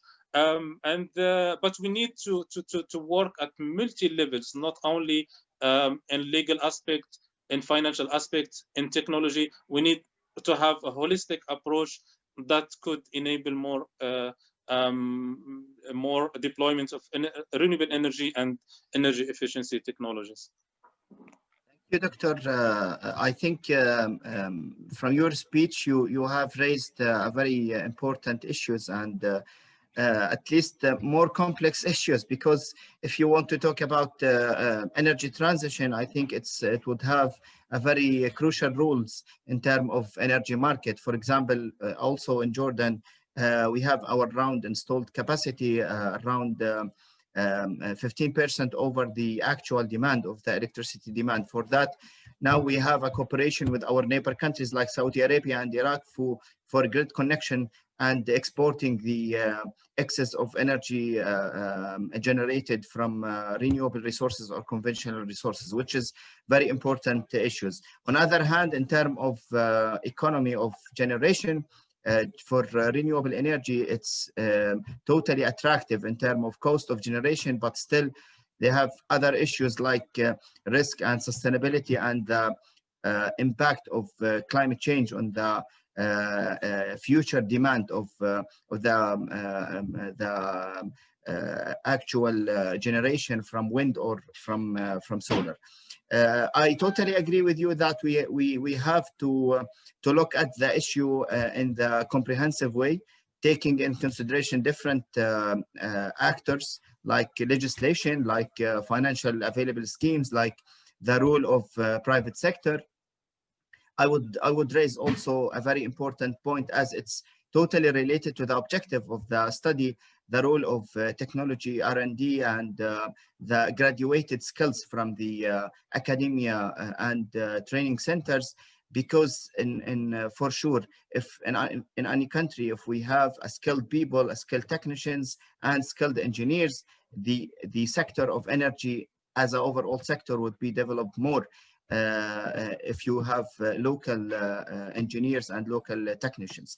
On the other hand, I think you have raised also a very, very important and crucial issue, which is the local manufacturers of the renewable energy and energy efficiency components, like the solar panels, like the steel structure, like the wind turbine. I think also it would have very crucial role to develop the market of energy and increase the added value of the local industries in terms of manufacturers. For sure in the future we would have an objective to use the local components as a fully components of the any renewable energy system, instead of importing the components from the China or any other manufacturers. This is all from my side. I hope if any one of the panelists have any comment or question, please feel free to raise the speech. I just have a quick point, if I may.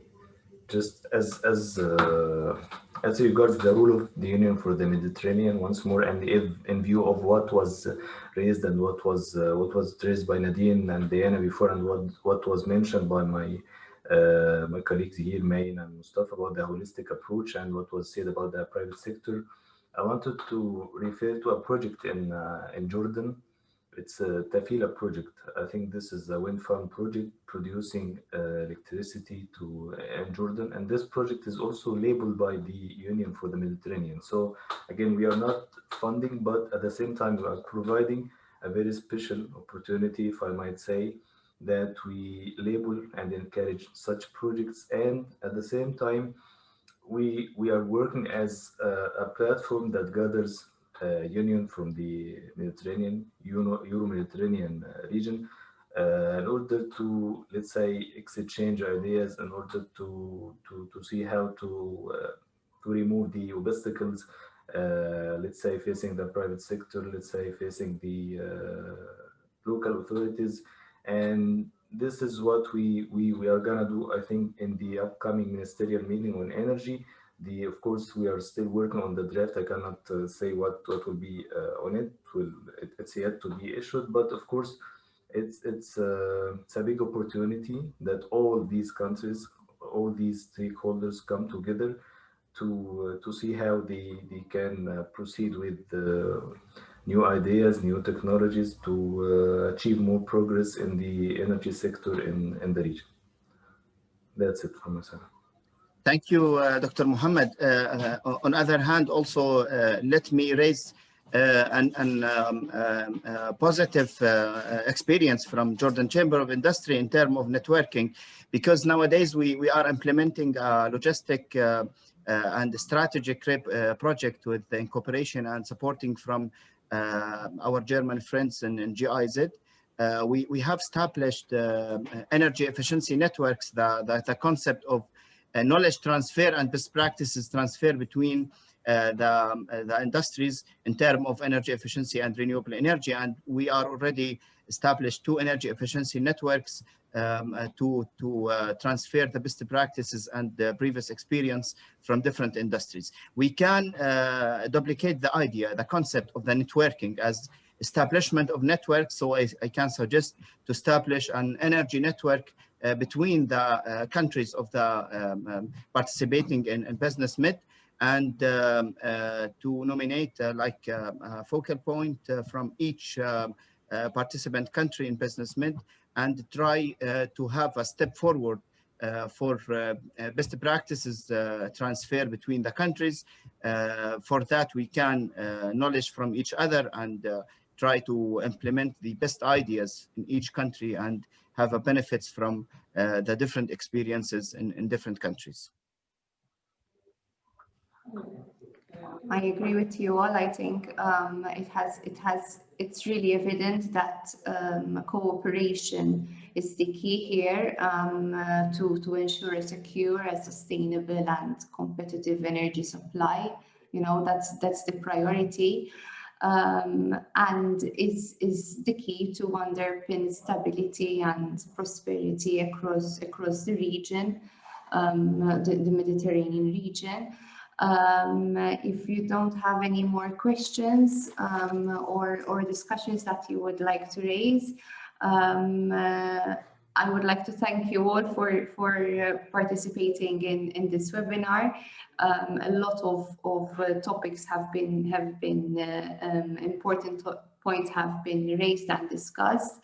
The element of having roadmaps, the element of having targets, the element of having legislative structure and the funds to support it, but most of all, cooperation and assisting each other. It's the role of the business support organizations to our members, to our employers, and the collaboration between us. Dr. Khaled is president of the committee. I don't know if you have some concluding remarks. No, thank you very much, Sharon. The point is that it has been really a very fruitful session and webinar. The interventions of Mohammed from the Union for Mediterranean and Mustafa, the interventions from mine. Thank you for the very professional moderation that you have provided today. Thanks for Nadine for all the support, for the technical backstopping, for her personal intervention sometimes in the discussions, and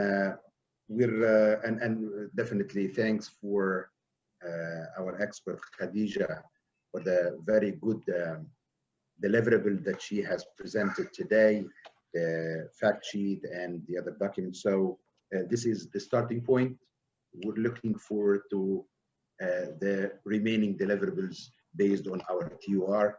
And I'd highly recommend what all participants have recommended as well regarding the exchange of best practices and a sustainable and institutional mechanism for the exchange of these best practices, not only through this webinar or through this study, but there is a need for a sustainable entity or platform for the exchange of best practices in the area of energy, education, R&D.